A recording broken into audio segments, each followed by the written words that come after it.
Besigye n'omuyambi retired Dr. Kanokiza Besigye n'omuyambi we Hajji Obeid Lutale ne Captain Dennis Ola bazzeemu ne balabikako mu maaso g'omulamuzi wa kkooti enkulu ewozesa emisango gya Naggomola Emmanuel Baguma. Bano bavunaanibwa omusango gw'okulya mu nsi olukwe n'ekigendererwa eky'okuvuunika gavumenti era nga babadde bazze okusomerwa emisango gyabwe olwo babeeko kye baanukula. Kino wabula tekisobose oluvannyuma lwa bannamateeka baabwe nga bakulembeddwamu Martha Karua ne Erias Lukwago okusaba kkooti eno okuyimiriza ebyokuwozesa abantu bano okutuusa ng'ensonga zaabwe ze baatwala mu kkooti etaputa ssemateeka ziwedde okuwulirwa. Abasibe era basabye kkooti eno okubakkiriza okuwoza nga bava waka nti kuba baakamala ku alimanda ebbanga lya myezi 13. Ajwenga application yaffe erimu ebintu bibiri.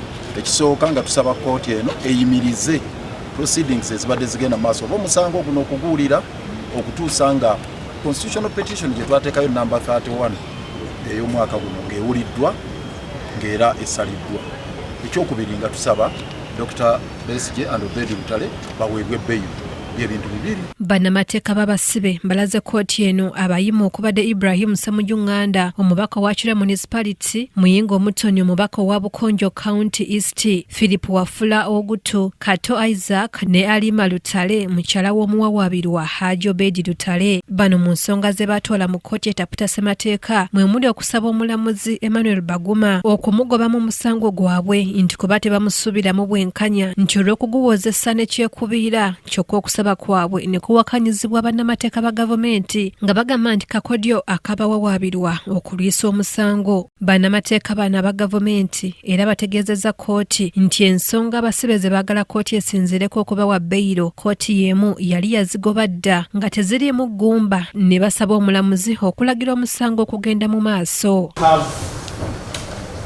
Advanced these same arguments, presented these arguments which unfortunately are not so convincing here to the Constitutional Court. Oluvannyuma twogeddeko ne bannamateeka b'abasibe okubadde Erias Lukwago ne Martha Karua era baliko bye boogedde. The application for stay of proceedings while we await the decision of the Constitutional Court, which is the Court of Appeal, and for bail. We have argued both applications. Although the judge has been giving us rulings on the spot, today uncharacteristically he reserved date for tomorrow.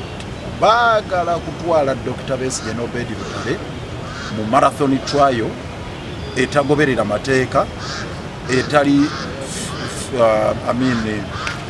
etali ya bwenkanya bafune conviction oba okubasalira omusango babatwala ekalamu bo kye baagala speed papa bakubirire ate nga petition yaffe eri mu Constitutional Court egamba nti enkwata Baguma gyakuttemu omusango guno emenya ssemateeka n'amateeka gonna gafuga emisango egifaanananga guno gwe balimu.